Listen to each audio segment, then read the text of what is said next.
Olha, eu queria que você abrisse a sua Bíblia em Atos, capítulo 2, versículo 42. Atos 2, 42, a gente tem a história do início da igreja. É o texto que eu estou lendo com vocês já há algumas semanas. E leio na intenção de a gente refletir sobre a igreja que Jesus Cristo nos deixou e que Ele ama profundamente e que entregou sua vida por ela. É a realidade espiritual e existencial mais importante da história e que acho eu que a gente precisa rever os próprios passos para discernir a distância que hoje nós temos daquilo que Jesus Cristo tinha planejado. Então é por isso que eu estou lendo esse texto com você e estou repousando meus olhos em cada item, cada ponto desse texto. Atos 2, 42 nos diz que os irmãos se dedicavam ao ensino dos apóstolos, se dedicavam à comunhão, se dedicavam ao partir do pão e se dedicavam às orações. Todos eles estavam cheios de temor e muitas maravilhas e sinais eram feitos pelos apóstolos. Os que criam mantinham-se unidos e tinham tudo em comum. Vendiam suas propriedades e bens e distribuíam a cada um conforme a sua necessidade. Todos os dias continuavam a reunir-se no pátio do templo. Partiam o pão em suas casas e juntos participavam das refeições com alegria e sinceridade de coração, louvando a Deus e tendo a simpatia de todo o povo. E o Senhor mesmo acrescentava diariamente os que iam sendo salvos. Amém. Essa dedicação que os irmãos tinham à igreja, o amor com que eles tinham se dedicado à igreja, o primeiro envolvimento da igreja cristã é que tem que nos inspirar sempre. Eu acho que esse texto aqui a gente deveria ler e reler todas as vezes que fosse falar sobre a igreja. E eu estou, nos últimos domingos, e no último domingo e hoje também, estou falando sobre a comunhão. Semana passada eu lhes disse que a comunhão é ter em comum. Se nós temos em comum, nós temos comunhão. Isso é tão verdadeiro que muitas vezes a gente está rodeado de gente, está cheio de gente ao redor, convive com muita gente, mas parece que se sente tão sozinho. Muitas vezes é porque nós estamos rodeados de muita gente com quem não temos em comum o que é mais importante ter em comum. Outras vezes nós estamos sentindo falta de pessoas distantes e sentimos falta de pessoas que não estão conosco, não estão mais conosco, provavelmente porque o que tínhamos em comum era tão forte que mesmo a distância, mesmo o tempo, não foram capazes de nos separar. Isso é comunhão. Comunhão é muito mais do que uma aglomeração de gente, comunhão é muito mais do que uma confraternização divertida. Comunhão é muito mais intensa e profunda do que simplesmente eu fazer uma dinâmica aqui e falar para você olhar para o lado e perguntar o nome do irmão que está do lado e dizer que você o ama, o que eu acho uma grande uma atitude contraproducente, para não dizer outra coisa, que a gente começa a dizer que ama um monte de gente que nunca viu na vida. E então isso não faz sentido, isso não cria de verdade aquilo que Jesus Cristo queria criar quando Ele chamou a sua igreja para a comunhão. Comunhão é ter em comum. Quando Jesus Cristo programou, projetou, idealizou a igreja, Ele tinha pelo menos estas razões em mente. E uma das razões que Ele tinha em mente era a comunhão. E por que é que Jesus Cristo queria que nós vivêssemos juntos e criássemos esse ambiente da comunhão? Eu acho que um dos motivos, eu creio nisso de todo o meu coração, é que os seres humanos precisam viver juntos, precisam viver próximos uns dos outros, porque eles precisam se proteger. Esta é a razão fundamental, essencial, básica da comunhão. Por que nós precisamos viver juntos? Porque nós precisamos nos proteger uns aos outros. Essa é a razão principal. E hoje eu queria falar para vocês sobre uma pergunta que foi feita no começo da Bíblia e que o próprio Jesus Cristo responde. Eu queria que você saísse hoje de manhã aqui apenas inspirado para responder essa pergunta na sua vida da melhor maneira que você puder responder. Para refletir o quanto essa pergunta tem sido respondida por você, nos seus relacionamentos, na sua igreja, e para a gente responder da melhor maneira que puder responder. Por isso que eu quero que você abra a Bíblia de novo, se você tem uma Bíblia aí, e leia ou acompanhe a minha leitura de Gênesis capítulo 4, que é quando pela primeira vez essa pergunta foi feita. E essa pergunta vai sendo repetida em todo o decorrer da história da humanidade, e ela é a pergunta principal também da comunhão da igreja. Gênesis 4 nos apresenta uma história que talvez você conheça, ela já faz parte do inconsciente coletivo quase, ela já faz parte da cultura popular do mundo judaico-cristão. É a história de Caim e Abel, que a Bíblia nos conta que Adão e Eva tiveram relações e ela engravidou e ela deu à luz um filho chamado Caim, e depois ela voltou a dar à luz e teve um filho chamado Abel. No versículo 2 se diz que o Abel tornou-se um pastor de ovelhas e o Caim um agricultor. Passado algum tempo, Caim trouxe do fruto da terra uma oferta ao Senhor. Abel, por sua vez, trouxe as melhores partes das primeiras crias do seu rebanho. O Senhor aceitou a oferta de Abel, mas não aceitou a oferta de Caim. Por isso Caim se enfureceu e o seu rosto se transformou. Então o Senhor disse a Caim: por que você está tão bravo? Por que o seu rosto se transformou? Se você fizer o bem, você já não será aceito? Mas se você não o fizer, saiba, o pecado ameaça a porta, e ele deseja conquistá-lo, dominá-lo. Ele deseja conquistá-lo, mas é você quem deve dominá-lo. Disse então Caim ao seu irmão Abel: vamos para o campo.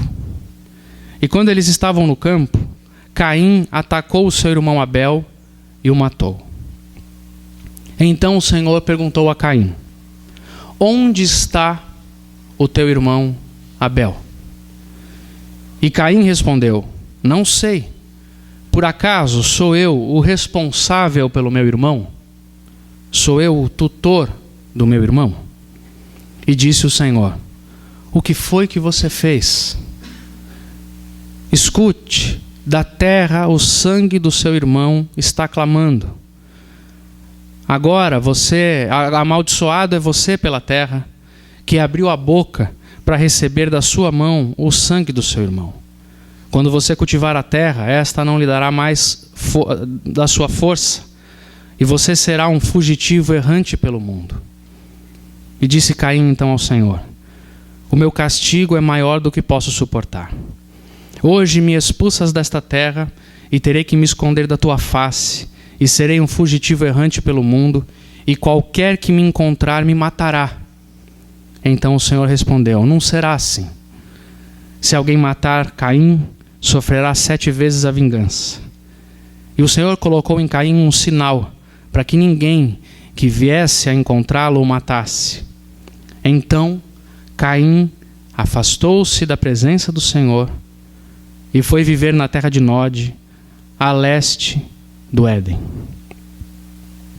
Versículo 17 diz que Caim teve relações com a sua mulher e ela engravidou e deu à luz a um filho chamado Enoque. Depois Caim fundou uma cidade, a qual deu o nome do seu filho Enoque. Ponto. Este trecho das Escrituras nos apresentam a primeira vez quando essa pergunta mais importante que você tem que responder foi feita.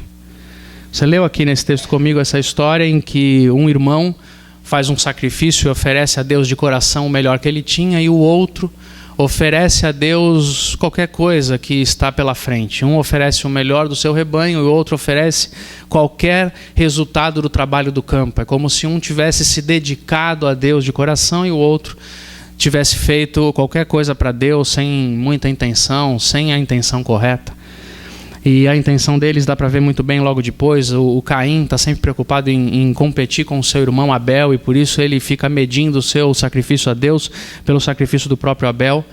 E aí então, quando o Caim é repreendido por Deus, ou quando ele percebe que ele não é aquilo que deveria ser, ele olha para o seu irmão e resolve matá-lo. Aí ele mata o seu irmão, e então Deus vem ao encontro de Caim e pergunta para Caim: cadê o seu irmão? E o Caim responde assim para Deus: eu não sei onde está meu irmão. Por acaso eu sou o protetor do meu irmão? Por acaso eu sou o responsável pelo meu irmão? Por acaso eu sou o tutor do meu irmão? Aí o texto continua dizendo que Deus vai falar para Caim: olha, a terra recebeu o sangue do teu irmão, a natureza está clamando o homicídio que você causou, que você praticou. Quando Caim se dá conta disso, ele mesmo diz para o Senhor assim: agora eu estou perdido, porque eu vou ter que fugir da sua presença, porque eu vou viver errante pelo mundo, e qualquer um que me encontrar por aí vai me matar.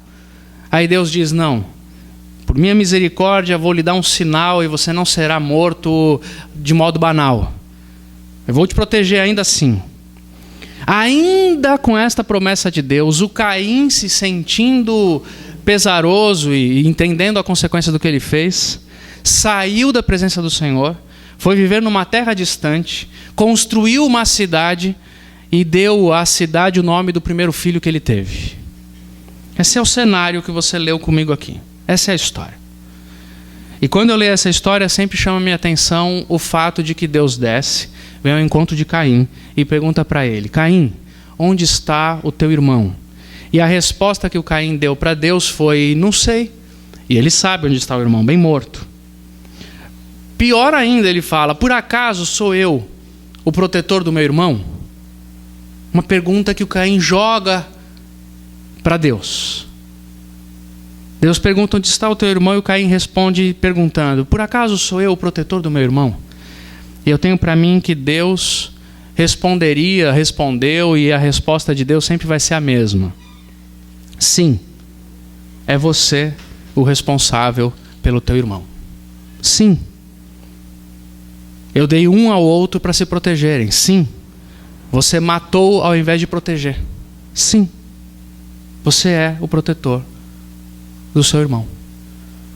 Para mim, essa é a resposta que Deus vai dar para Caim. Essa é a resposta que Deus vai dar cada vez que nós olharmos para ele e num relacionamento que temos e construímos, nós simplesmente decidirmos que a pessoa com quem convivemos, a pessoa e as pessoas que estão ao nosso lado, não são nossa responsabilidade. Cada vez que nós assumimos, ainda que inconscientemente, mas muitas vezes de modo bem consciente, o seguinte: as pessoas com quem convivemos e com quem esbarramos no dia a dia, elas não são responsabilidade minha. Não são responsabilidade minha. Não, eu não tenho nada a ver com isso. Isso se agrava tanto na nossa geração, tanto que nós estamos falando isso a respeito dos próprios filhos. Nós estamos falando isso a respeito dos próprios pais. Nós estamos falando isso a respeito dos cônjuges. Nós estamos dizendo simplesmente o seguinte: não, eu não tenho nada a ver com ele. Não sou eu que devo cuidar dela. Não sou eu que devo protegê-lo. Não. Oh Deus, por acaso sou eu que tenho que dar conta dessas pessoas? Sou eu. Sou eu. Por muitas razões diferentes, e aqui na história de Caim e Abel a gente encontra algumas delas, nós estamos matando as pessoas que deveríamos proteger. É isso que nós estamos fazendo nos nossos relacionamentos. Estamos matando pela displicência, pela negligência, pelo afastamento, estamos matando pela substituição constante, estamos matando pela falta de atenção. É tão impressionante que existe uma síndrome que acontece aqui, que aparece no coração do Caim, e que faz parte das nossas vidas e também das nossas construções psicológicas. O Caim, quando ele olha para Deus, ele olha para a vida, ele olha para si mesmo e ele se vê aquém do que poderia ser, porque é isso que acontece com ele aqui, ele passa a perceber a síndrome que ele carrega, o complexo de inferioridade que ele carrega, que é muito forte. Imagine você que ele é um irmão de um irmão muito bom.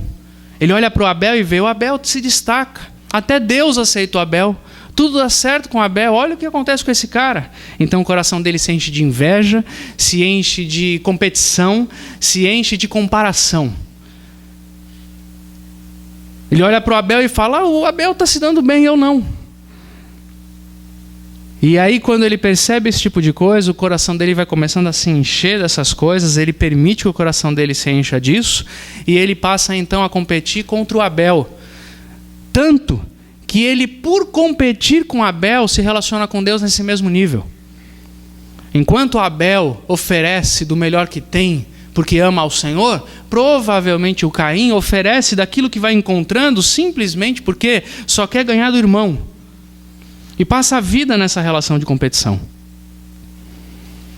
E é muito interessante que as pessoas que guardam no coração, que quando quando guardamos no coração inveja, competição, complexo de inferioridade, invariavelmente nós vamos ter que matar aquelas pessoas com quem convivemos e nos oferecem algum tipo de risco à nossa própria aceitação. Se eu olho para você e eu me sinto inferior, e eu acho que você é superior a mim em alguma coisa, invariavelmente eu vou tentar matar você de alguma maneira na minha vida. Através da difamação, através da mentira, através da fofoca, através de algum ato que diminua você. Vou passar a competir com você e querer ser melhor que você. E aí vou começar a viver na vida como alguém que não está aqui para proteger os outros seres humanos, mas alguém que está aqui para vencê-los. Foi isso. O Caim chegou à seguinte conclusão: o meu irmão é melhor. Só tem um jeito de eu ser melhor que o meu irmão: matando-o. É simples.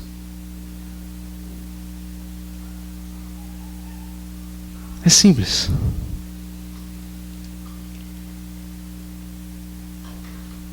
Eu creio de todo o meu coração que a única medida que você deve ter como comparação e competição, como medida para você melhorar a si mesmo, é você mesmo. Compita contra você mesmo. Diga para você mesmo: eu vou ser melhor do que eu. Eu vou melhorar em relação ao que eu era ontem. Eu vou me tornar um ser humano melhor que a mim mesmo. Não olhe para o lado como buscando referência entre as pessoas, querendo ser melhor que os outros. Porque senão, você vai entrar numa rota de competição com as pessoas a quem você deveria proteger.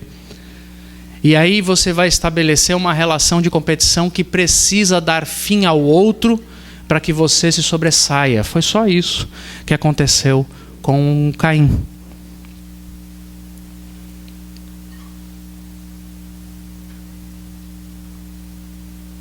Se você e eu guardarmos no coração esses nossos sentimentos, essa dependência competitiva do outro, nós não vamos conseguir dar conta de olhar para o outro como alguém que devemos proteger. O outro sempre será para nós aquele que precisamos tirar da reta para a gente crescer, aquele que precisamos deixar de lado porque nos atrapalha, aquele que precisamos destruir de alguma maneira porque nos incomoda. O outro sempre será uma pedra de tropeço no nosso caminho.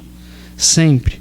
Se nós abrigarmos no nosso coração um complexo de inferioridade, uma necessidade de competição, uma necessidade de sermos melhores do que os outros, um medo de que não sejamos o que devemos ser, nós sempre vamos tratar o outro como pedra de tropeço. E o que vai acontecer conosco é que nós vamos viver as mesmas consequências que o Caim. É extraordinário que esse texto diz assim: o Caim respondeu errado para Deus. Onde está o teu irmão? Não sei. Tem nada a ver com a vida dele. Larguei pelo caminho. Não quero saber do meu irmão. Sou eu, por acaso, o responsável pela vida dele? Respondeu errado, matou o irmão, tratou-o como pedra, como problema. Logo depois lhe cai a ficha e ele fala: eu estou sozinho. Agora eu sou um errante pela terra. Eu vou peregrinar sem destino. Não tenho para onde voltar. E o pior, eu estou exposto aos perigos da vida. Vão me matar. Estou sozinho, estou perdido. Essa sensação de solidão e de perigo que o Caim começou a perceber no seu coração e na sua alma, fez com que ele, inclusive, não conseguisse nem se sentir protegido por Deus. Extraordinário isso. Deus está falando para ele, inclusive, fica tranquilo, ninguém vai te matar, mas ele não consegue mais acreditar nisso. Ele precisa fugir da presença de Deus. Deus falou para ele, eu vou te proteger.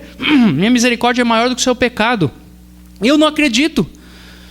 Eu não consigo acreditar que eu estarei protegido de novo nessa terra, porque eu sei na minha alma o que eu fiz com as pessoas que eu deveria proteger. Eu estou desprotegido. Aí Deus diz, não, você está protegido, mas ele não consegue acreditar nisso. Ele não consegue acreditar nisso. E aí, ele constrói uma cidade. É tão extraordinário isso no Gênesis, é tão extraordinário. Ao construir uma cidade, ele começa a estabelecer uma construção que vai nortear toda a história da humanidade, que é a construção em que nós precisamos construir muralhas, isso acontece na antiguidade toda, precisamos construir muros para termos uma organização mínima da nossa urbanidade, para protegermos o nosso clã, nossa família, o nosso grupo. Então nós construímos muros para que ninguém de fora nos destrua, porque nós precisamos nos proteger dos outros seres humanos, nós precisamos proteger de todos os outros grupos, precisamos nos proteger do outro. Aí nasce a cidade. Antes a terra era um jardim, agora ele é uma cidade, precisa de muros, precisa de proteção. Se estabelece então no coração e na alma de Caim uma compreensão de que ele precisa passar o resto da vida dele se protegendo do outro, se protegendo dos outros, se protegendo de todo mundo. Ele constrói um muro. A alma constrói muros. A gente passa a não confiar mais em ninguém. Passa a não acreditar que outro ser humano pode nos proteger, porque afinal de contas, dentro do nosso coração, nós sabemos também que nós não estamos tão dispostos a proteger o outro. Nós não estamos tão dispostos a oferecer abrigo. Nós não estamos tão dispostos a perdoar para andar mais uma milha. Como é que nós vamos acreditar conscientemente que os outros vão querer isso, se nem nós queremos? Eu matei o meu irmão. Eu não o protegi. O que acontece então é que a minha alma, minha mente começa a criar um padrão de desconfiança. Se eu não protejo, como é que eu vou acreditar que alguém pode proteger? E aí eu passo a viver um círculo vicioso de desconfiança, desproteção, agressão, briga. E aí os relacionamentos, que todos que são feitos ao meu redor são feitos assim, em competição, em desproteção, em levar vantagem. Você passa a ser para mim somente uma pessoa de quem eu preciso tirar e extrair alguma coisa ao meu benefício. O que eu posso ganhar com você, me relacionando com você? O que eu posso sugar? Eu passo a olhar para você carregando no coração uma desconfiança crônica. Em algum momento você vai me pegar. Em algum momento você vai me fazer alguma coisa que vai me machucar. Eu sei disso, eu sei disso, eu sei disso. Os meus relacionamentos passam a ser relacionamentos de proteção do outro e não de proteção ao outro. Tudo porque se instalou em mim uma consequência do meu ato de abandono das pessoas. Deus vem e pergunta para Caim, onde está o teu irmão? E ele responde, não sei, por acaso eu deveria proteger o meu irmão? A resposta de Deus, na consciência do Caim, que foi desenvolvida aqui, é sim. Você não entendeu, Caim, que ao matar quem você deveria proteger, você também matou aquele que o protegeria. Você não entendeu, papai, que ao colocar a sua família em risco, ao arriscar seu casamento e a vida dos seus filhos por uma aventura de alguns dias e algumas horas, você não está somente traindo alguém e a confiança de alguém e desestabilizando a sua família. Você está jogando fora o maior ambiente da sua proteção.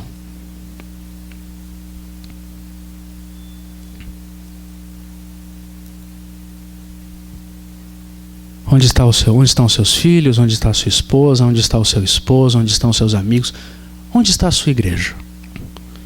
Igreja? Minha igreja está na internet. Eu ouço o pastor Alexandre lá, o pastor Ari, o pastor Ed René, o pastor Ricardo Gondim. Eu ouço quem eu gosto aí. O pastor Malafaia, cada um tem o gosto que quiser ter, né? Eu ouço na internet, eu ouço esses caras, eles são minha igreja. Oferecer de mim, me dedicar a uma igreja, essa ideia é tão demodê, pastor Alê. Muda isso daí, vai. Nós estamos noutra, nós somos crentes evoluídos. A gente gosta de discutir teologia na mesa do bar, fumando charuto e bebendo cachaça. A gente é legal, a gente é crente descolado, entendeu? Deus só vai fazer uma pergunta para você, para o resto da sua vida. Aliás, eu queria dizer para você que essa é a única pergunta que Deus vai fazer para você até o fim da sua vida. Até o fim da sua vida. Deus nunca vai perguntar para você quando você estiver naquelas horinhas em que a luz no fim do túnel começar a clarear na tua frente assim, que já disseram que se a luz começar a aparecer, você foge contra ela, não vai na direção dela. Quando você olhar para a luzinha no fim do túnel, a única pergunta que vai vir na sua mente sempre vai ser essa: onde estão aqueles que eu dei para você cuidar? Essa pergunta que vai atormentar a nossa consciência, e que se não for a graça e a misericórdia do Senhor para nos tratar naquelas horas, a gente não vai suportar.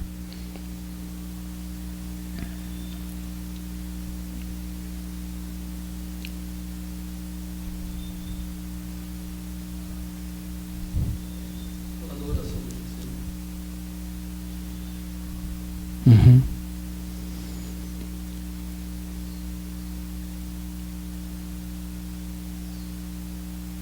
No final da nossa vida, a única pergunta que vai nos importar é essa.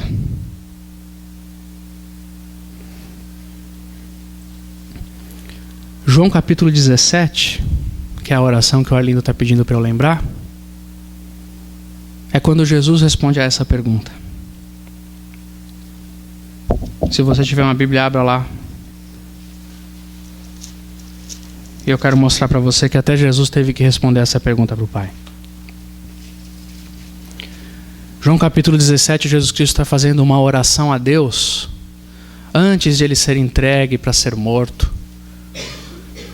E depois de morto, ele passa alguns dias na terra, já ressuscitado, e depois é levado aos céus, como você conhece um pouquinho da história.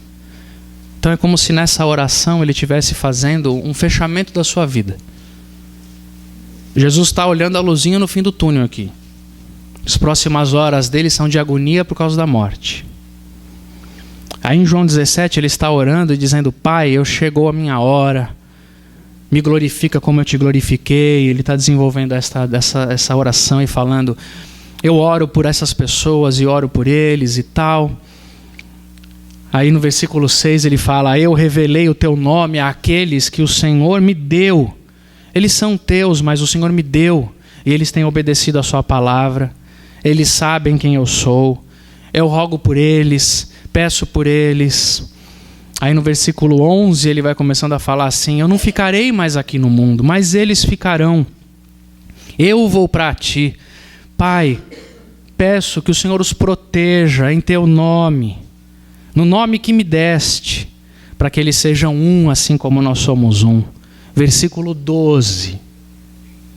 Enquanto eu estava com eles no mundo, eu os protegi e os guardei no nome que me deste. Nenhum deles se perdeu, a não ser aquele que já estava destinado à perdição, para que se cumprisse a Escritura. Enquanto eu estava na terra com eles, eu não perdi nenhum que o Senhor me deu. Eu lhes devolvo. O Senhor me deu para cuidar, eu cuidei deles. O único que se perdeu é aquele que eu não tive como cuidar mesmo. Mas eu cuidei de todos os que o Senhor me deu. É nessa oração que Jesus Cristo responde a pergunta, corrigindo a rota que Caim estipulou na terra. A rota que ele traçou para que a gente andasse. A rota de Caim é: eu por acaso estou aqui para cuidar de alguém? Eu estou nem aí para os outros, eu quero é viver minha vida. Essa é a rota de Caim. Na oração de Jesus a gente encontra a rota refeita. A rota de Jesus é: eu não perdi aqueles que o Senhor me deu para cuidar. Eu não perdi aqueles que o Senhor me deu para proteger. Porque eu sei que aqueles a quem eu protejo hoje também me protegerão amanhã. Eu sei que se eu mato a comunidade de proteção na qual eu vivo e convivo, eu também estou matando a comunidade que vai me proteger. Sabe por que é que eu continuo com a igreja? Porque eu acredito na igreja, porque eu sigo o que Jesus mandou, porque Ele mandou. A primeira coisa é porque Ele mandou. Esse monte de teólogo aí que está inventando que a igreja acabou, esses caras estão tudo doido. Não precisa de igreja, não. Esses caras são malucos. Jesus mandou, meu amigo, Ele morreu pela igreja. Você vai ter que explicar, preste atenção no que eu estou falando, você vai ter que explicar na frente de Jesus por que é que você abandonou a igreja. Você vai ter que explicar para Ele.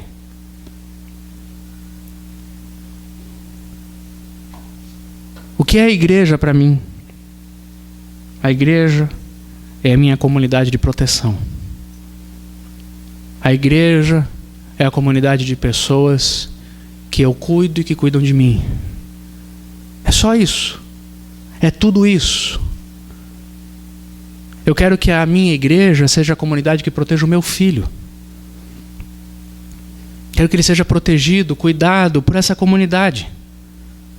Eu quero que a igreja seja a comunidade de pessoas que protejam as minhas intenções, as minhas tendências, para que eu, sempre que queira viver uma vida errada, sempre que tente dar um passo na direção errada, eu me lembre da minha comunidade de fé, das pessoas que me protegem, das pessoas a quem eu protejo, para que eu diga, vale a pena me manter fiel e levar a vida bem. Agora, afaste-se da sua comunidade de fé, afaste-se da sua comunidade de proteção, distancie-se das pessoas que você deve proteger.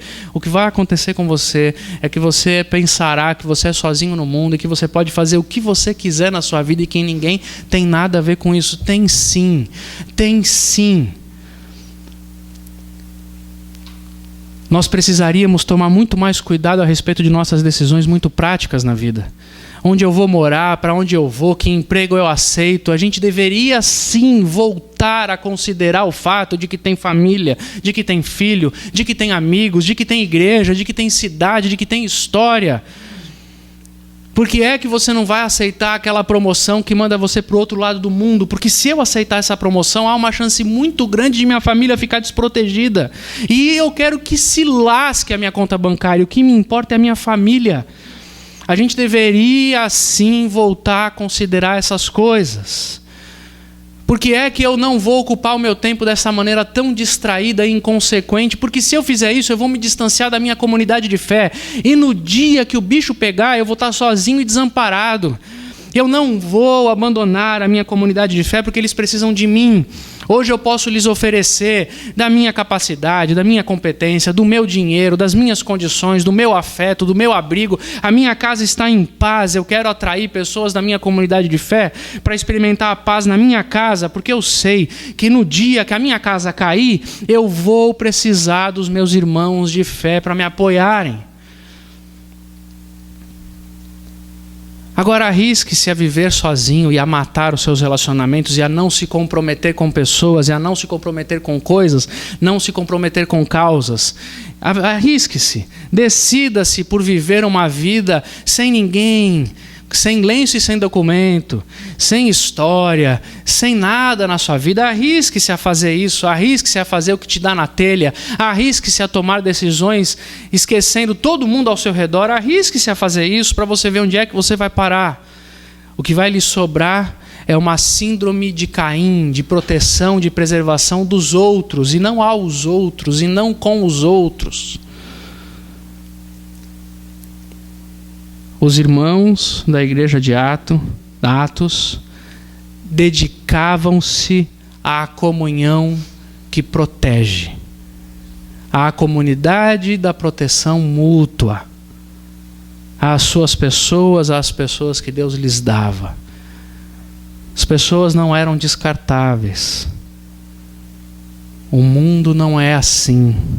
Os relacionamentos não podem ser feitos desse jeito. Nós precisamos nos converter a Jesus e voltar a proteger um ao outro nessa relação de comunidade de fé. Nós precisamos fazer isso. Quero terminar dizendo para você o seguinte. Primeiro, não existe ser humano nesse mundo que consiga responder como Jesus a mesma pergunta que Deus fez. Nenhum de nós vai conseguir chegar no final da vida orando como Jesus. Eu não perdi nenhum dos que me deste. Não dá. É por isso que enquanto você ouvia e ia lembrando de pessoas da sua vida, eu queria dizer para você, seja bem-vindo ao meu mundo. Nós somos assim. Nós já perdemos gente já ficou pelo caminho. Nós já sofremos a incapacidade de proteger aqueles que queríamos proteger, inclusive porque a gente pode até ter tentado proteger, mas eles não quiseram. Algumas vezes nós vamos chegar no final da vida e Deus vai perguntar, cadê aquele que eu dei para proteger? Nós vamos ter que responder, eu não consegui. Ele não quis. Não me deixou proteger. Cadê aqueles que eu dei para você proteger? Eu fiz bobeira, eu perdi pelo caminho, eu matei.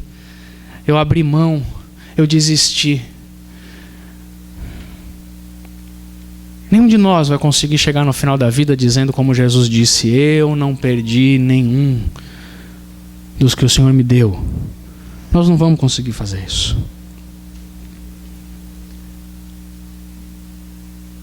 Segunda coisa que eu queria que você guardasse no seu coração. Se você não tomar uma decisão e uma atitude, se eu não tomar uma decisão e uma atitude de conviver, de viver junto e de proteger pessoas ao nosso redor, de trazê-las para perto de nós, para o nosso abrigo, de criar vínculos e relacionamentos como a Igreja de Jesus Cristo, de nos inserirmos em grupos comunitários chamado igreja, de darmos de nós para os outros, a fim de recebermos deles, se nós não fizermos isso, se você não fizer isso, se eu não fizer isso, se você não tomar essa decisão na sua vida, o seu fim será trágico. Quando lhe perguntarem, onde estão aqueles que você deveria proteger, a sua resposta vai ser, estou sozinho, matei pessoas e hoje estou sozinho. Se você não tomar uma decisão de ir na direção do outro e para protegê-lo, você vai ficar sozinho. E vou dizer uma coisa para você de todo o meu coração. Se você é daqueles que se senta numa cadeira bem acomodado e bem arrumado para dizer assim, esse mundo não me ama, eu estou sozinho porque as pessoas não me querem, ninguém é bom o suficiente para mim, não dá para conviver com essas pessoas, olha como fulano me olhou, olha o que fulano falou sobre mim, essa igreja não é tão boa, essa igreja não é assim, essas pessoas não são boas. Se você fizer isso acomodado na sua cadeirinha, essa cadeirinha vai apodrecer, você vai cair no chão sozinho. Porque nunca haverá uma comunidade de gente tão perfeita a ponto de te amar do jeito que você acha que merece ser amado. De dar para você tudo que você acha que precisa receber na vida. Você nunca vai receber. Uma vez perguntaram para um pastor. Disseram assim para ele, pastor, eu ainda não estou comprometido com uma igreja, eu ainda não encontrei uma igreja que seja boa o suficiente para eu viver o Evangelho de Jesus, porque as igrejas que estão por aí são muito fracas. Não consegui encontrar uma igreja ainda que eu quero. Eu estou aqui perseverando. Daí o pastor falou o seguinte, me faz um favor, quando você encontrar, não entre nela, porque você vai estragar. Que é muita arrogância achar que o mundo inteiro conspira contra a sua felicidade, portanto ninguém está apto o suficiente para lhe amar como você precisa. Faça isso e você morrerá sozinho, sozinha.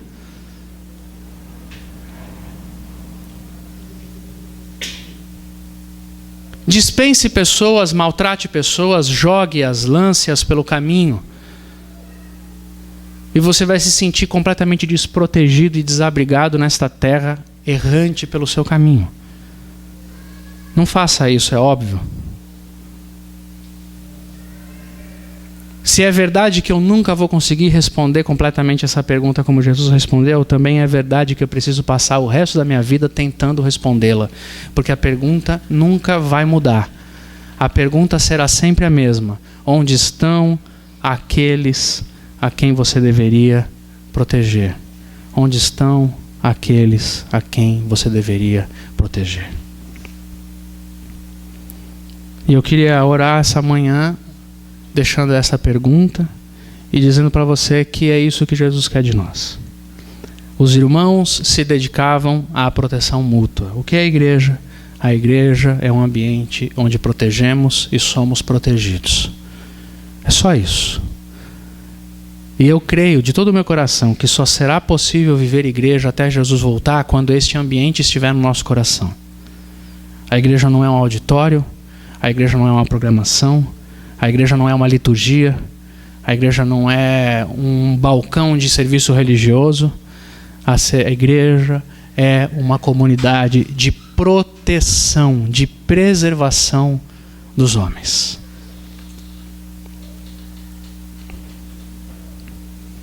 Eu quero orar e orar por mim, por você, para que Deus nos ajude a vivermos respondendo essa pergunta da melhor maneira que pudermos responder na nossa vida. Obviamente que se você hoje se lembra de pessoas que você deixou pelo caminho e ainda dá tempo de buscar para guardar, para cuidar e para proteger, faça isso. Se você está a ponto de dar um chute para cima e abandonar todo mundo que está ao seu redor, as pessoas que mais precisam de você hoje, se você está querendo desistir e você está querendo dar um chute para cima, eu queria te dar um conselho: não faça isso. Foi Deus que deu para você cuidar? Não faça isso. Continue tentando, para que você, se tiver que orar a Deus dizendo eu não consegui cuidar, que você diga com a sua consciência pelo menos aliviada por ter tentado de todas as maneiras fazer dar certo. Não descarte, não dispense com tanta facilidade. Se você está vivendo aventuras que colocam em risco o seu casamento, a sua família, pelo amor de Deus, em nome de Jesus, se converta essa manhã de novo. Ore a Deus dizendo a Ele: me perdoa. Eu estou colocando em risco a realidade mais sagrada da minha vida. Se você gostaria de viver uma nova relação com a igreja de Jesus, ore como eu quero orar agora cedo, dizendo para Ele: eu quero amar a igreja desse jeito, eu quero me entregar para a igreja desse jeito, dar o melhor que eu tenho, viver da melhor maneira, me esforçar. Vamos orar? Para que Deus nos faça comunidades de proteção, porque é isso que é a igreja, é assim que a vida funciona. Onde está aquele que eu devo para você proteger? Deus te perguntou hoje cedo de novo: onde está? Onde estão aqueles que você deveria proteger? Vamos orar?